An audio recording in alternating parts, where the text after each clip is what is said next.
I sold my little girl as a sex slave for only $200. That's all it was supposed to be. He wasn't supposed to murder her. Shania had only been living with me for 3 weeks. Her father had primary custody of Shania but had made an agreement with me to let her stay with me for 6 months if I could find stable housing and a job. I reported her missing on November 10, 2009. I then falsely accused my boyfriend and I claimed I had no idea what happened to Shania. He was eventually released. I owed Mario McNeil $200 for drugs and he said the only way I could pay him was with sex or money. So I offered up Shania. He was supposed to take her to meet with another man and that's the last I heard from him. Later, the police found CCTV footage from a hotel 40 miles from Fayetteville, North Carolina that showed Mario carrying my little girl into a hotel room. The police tracked him down and he admitted what I handed her over to him for. He dumped her body along NC 87, between Spring Lake and Sanford, close to several green portable toilets in an area where hunters field dressed deer. She died of asphyxiation, and her injuries were consistent with a sexual assault, as found by an autopsy. I was pregnant at the time of my arrest, and the baby was placed in foster care. Mario McNeil was sentenced to death and I was sentenced to at least 17.5 years in prison with a maximum of 21 years and 9 months, and my parole is up in 2027.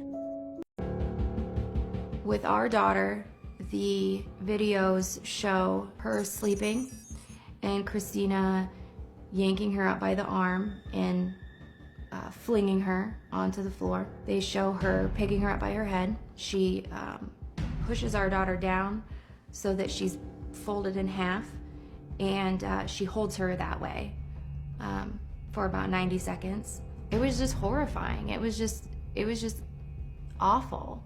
And the list goes on, from leaving kids unattended to shocking physical abuse. Christina's husband discovered what was on the tape, and he took action. Pleasant Hill Police Department then reviewed the videotape and contacted the Polk County Attorney's Office. Well, it makes you sick to see a little infant, having things done to them. They can't say anything, they can't protect themselves, they're totally unprotected, and for an adult to do that, it really upsets you. After completing a thorough investigation, including getting several statements from multiple parents, Christina Williamson is placed in a very different kind of daycare. She is initially charged with 4 counts of child endangerment causing bodily injury and 1 lesser charge of endangerment. But in court, Williamson takes a deal. Ms. Williamson, how do you plead to count 1? Guilty. She agrees to plead guilty to 1 charge of felony child endangerment and 1 count of aggravated misdemeanor child endangerment. Picked up the child by 1 arm.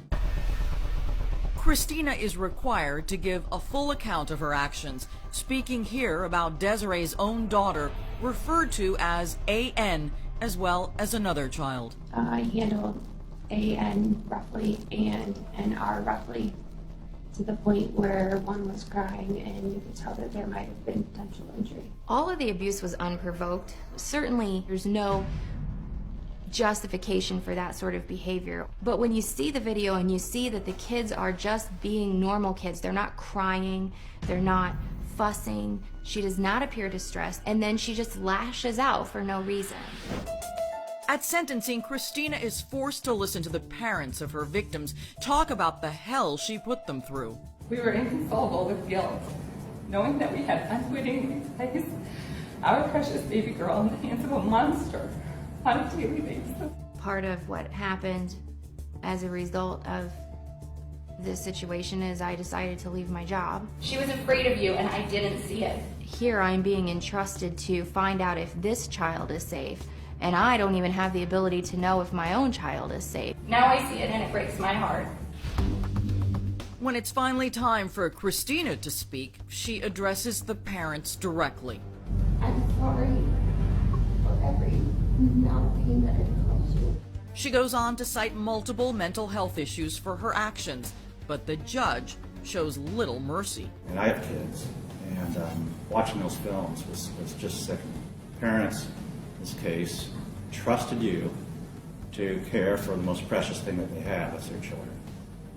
And you violated that trust. Clearly, the videotape was the most crucial piece of evidence that we had against Christina Williamson. She pled guilty to a Class D felony, and she also pled guilty to an aggravated misdemeanor. She is currently serving a 5-year sentence. Thankfully, none of the children under Christina's so-called care have shown any lasting effects, including Desiree's now happy and healthy toddler. But the parents of Christina's helpless victims know it could have been a very different story if not for one well-placed camera. Moments after family members of the victims enter Latah County Courthouse, suspect Brian Kohberger pleads not guilty in connection to the murder of 4 University of Idaho students on November 13th. Kaylee Gonsalves, Madison Mogan, Zaina Kernodle, and Ethan Chapin. When Brian was asked for his plea, he remained silent. Then his attorney stood up and said, "Your Honor, we are standing silent." The trial is set for October 2nd and is expected to last 6 weeks.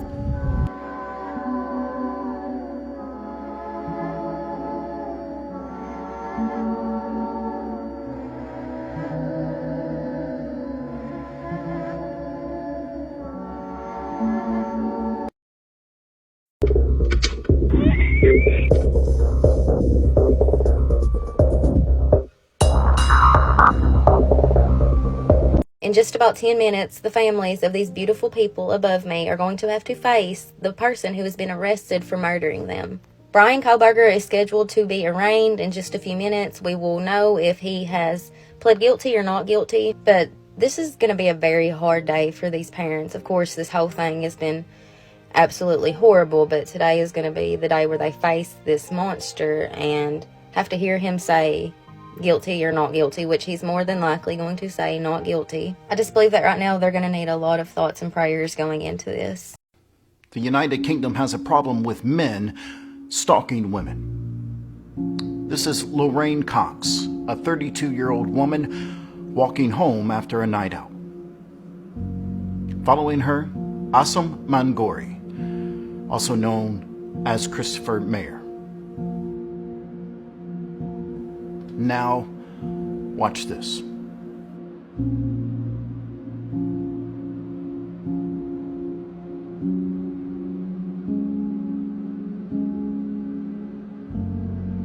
Lorraine does a good job at staying calm, but it isn't enough.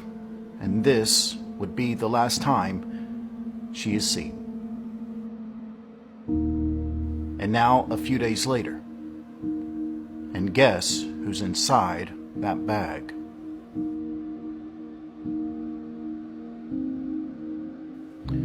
Asam Mangori was found guilty of murder.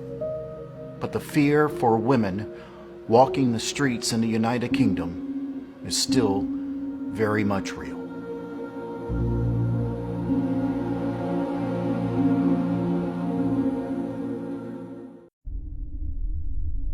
Normal.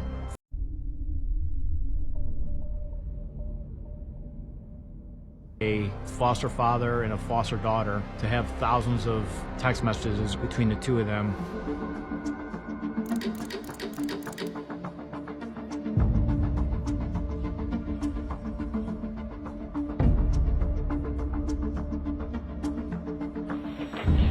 Hang on, Rob Harmer.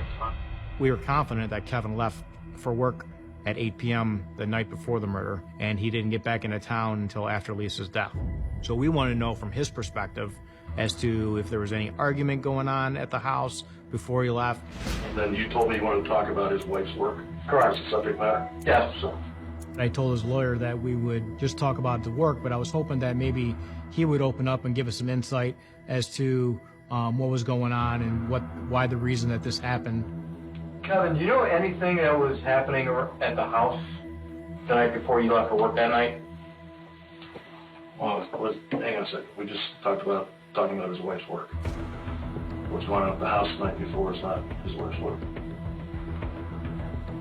Okay. Where does your wife work at? Cuyahoga County Children's Family Services. What did she do there? She was a social worker for the children's section unit. He was looking down. There was no tears.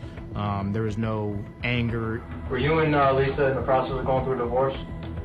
Okay, now we're getting outside the scope. Kevin Knafel was not willing to help the police in finding out exactly what happened to his wife. Why is he not cooperating with us?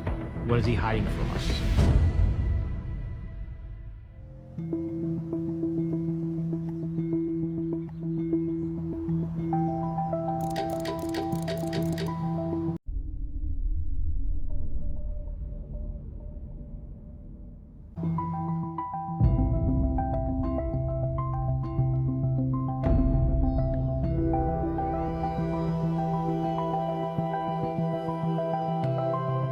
So a proffer is a good faith first step when the defense attorney, the prosecution meet with the suspect. It's an opportunity for them to be 100% complete, honest, and tell exactly what happened. It's a first step into a plea agreement. We cannot use this against her in court. What we believe from conversations is that what led up to this homicide, to this murder, is that there was another party involved in planning that. Yes. This Kevin Knafel, my foster father. It was Kevin's idea, and it was talked about after we were having sexual relations, and him and Lisa were having problems in marriage. He wanted to get a divorce, but Haley, which is a 3-year-old daughter of his and her, was in the picture, and he wanted full custody. She would get custody, or it would be shared, and he didn't want that happening. So the alternative was for this to happen. When was it, after you started to live there on a daily basis, that your relationship with Kevin changed? When did the sexual nature start to change? It all started not with sex, but with massages, because he was a truck driver and his legs would cramp, so it was inner thigh. Then it progressively got into sex. Does he ever tell you, hey, you can't tell anybody about this? All the time. Did he say what would happen if you told Then him? you'd be taken out of my care and I could lose my foster parent license. What did you say in response to that? I would never do that. Okay.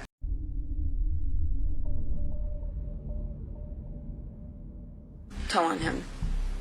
As Sabrina and Kevin's relationship continued, Sabrina described the increasing tension she felt from Lisa, and that Sabrina felt that she wasn't welcome in the house anymore. So Kevin convinced Sabrina that if she did kill Lisa and did get caught, that she would only do 2 to 5 years, that he would protect her, and that after she got out, that he would be there with her. They would buy a house, and basically she can be like a mother figure to Haley. So have you talked to him since No. then? Nada, no money on my books, no letters, no calls, no nothing. Nothing? Nothing. That's when we learned that Kevin helped plan this murder.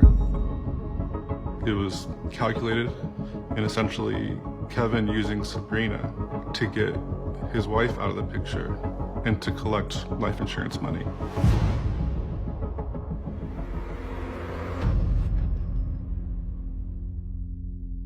Sabrina's childhood, I believe, is probably the most important thing to understand why something like this could happen.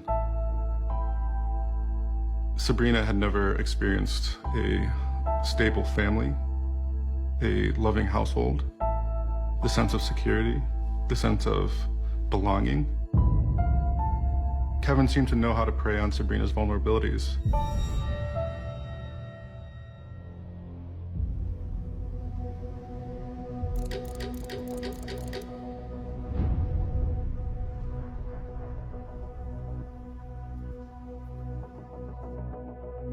In my opinion, the verdict came very quickly. The jury came up with a guilty verdict. I believe it took a matter of about 2 days.